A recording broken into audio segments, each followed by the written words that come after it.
Hi everyone, আশা করি আপনারা খুব ভালো আছেন, আমরাও ভালো আছি। আজ হচ্ছে সরস্বতী পুজোর পরের দিন, শনিবার 24শে জানুয়ারি। আজকে আমাদের বাড়িতে হচ্ছে শীতল ষষ্ঠী বা শিল ষষ্ঠীর নিয়ম। অনেকে অবশ্য এটাকে গোটা ষষ্ঠীও বলে, কিন্তু আমাদের বাড়িতে বহু বছরের পুরনো রীতি সরস্বতী পুজোর দিন সন্ধেবেলায় হবে গোটা সেদ্ধ রান্না। সেটা রেখে দেওয়া হবে, পরের দিন সেটা খাওয়া হবে ভাত দিয়ে বা মুড়ি দিয়েও খেতে পারেন। কিন্তু আমার শ্বশুরমশাই এই গোটা সেদ্ধ খেতে খুব ভালোবাসতেন। শ্বশুরমশাই চলে যাওয়ার পর থেকে আমার শাশুড়ি মা এই গোটা সেদ্ধ নিয়মটা তুলে দেন। সেই থেকে গোটা সেদ্ধ আমাদের বাড়িতে কোনোদিন হয়নি। এখন শ্বশুর শাশুড়ি কেউই নেই, কিন্তু গোটা সেদ্ধ নিয়মটা না থাকলেও কিছু নিয়ম কারণ এখনও মেনে চলি আমি। তাই আজকে শীতল ষষ্ঠী বা শিল ষষ্ঠীতে পুজো আচ্চা সেরে তেল হলুদের ফোঁটা সন্তানের কপালে দিতে হয়। পুজো আচ্চা সেরে নেওয়া যাক, আর দিনটা এখন থেকে শুরু করছি। আশা করি আপনাদের ভালো লাগবে।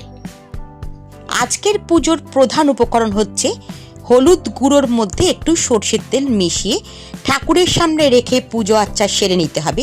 তারপরে এই তেল হলুদের ফোঁটা সন্তানের মাথায় দিতে হবে। আরও একটা নিয়ম আছে আজকের, সেটা হচ্ছে ঠান্ডা ভাতের মধ্যে অল্প একটু জল মেশাও, তাতে দাও টক দই। টক দইয়ের সাথে গোটা সেদ্ধ দেওয়ার নিয়ম, ওই যে বললাম গোটা সেদ্ধ আমার বাড়িতে এখন আর হয় না। এই দই দিয়ে ভাতটা কিন্তু প্রথমে খেতেই হয়। কালকে মশলা বেটে রেখেছিলাম আজকে রান্নাবাটি করার জন্য। এইরকম একটা পনির রান্না করেছি, ভাপা পনির। আজকে আমাদের বাড়িতে কি কি রান্না হয়েছে একবার আপনাদের ভালো করে দেখিয়ে দিই। বললামই তো প্রথমে দই ভাতটা খেতেই হয়। সেটা হচ্ছে আজকে প্রসাদের মতন দই ভাত, একেবারে ঠান্ডা, যেহেতু শীতল ষষ্ঠী বা শিল ষষ্ঠী যাই বলেন না কেন। আজকে হয়েছে ভাত, পালং শাক ভাজা, পনির ভাপা, আলু পোস্ত, আর কালকে যে কুলে বেগুনের চাটনি হয়েছিল সেইটা, এটাও কিন্তু আজকে খেতেই হয়। এই ছিল আজকে আমাদের বাড়িতে নিরামিষের ছিমছাম রান্না। আর এই ঠান্ডা দই ভাত হচ্ছে প্রসাদ। এটা ভালো না লাগলেও প্রত্যেককে কিন্তু খাবার আগে খেতেই হবে। আমার ভিডিও অনেকেই দেখেন, তাদের প্রত্যেককে জানাই অসংখ্য ধন্যবাদ। আর তাদের মধ্যে কয়েকজনকার নাম বলছি যারা প্রায় আমাকে কমেন্ট করে জানান ভিডিওটা কেমন লাগছে।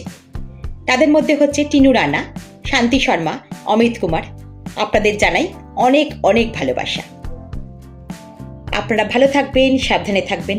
অবশ্যই জানাতে ভুলবেন না আজকের ভিডিওটা কেমন লাগলো।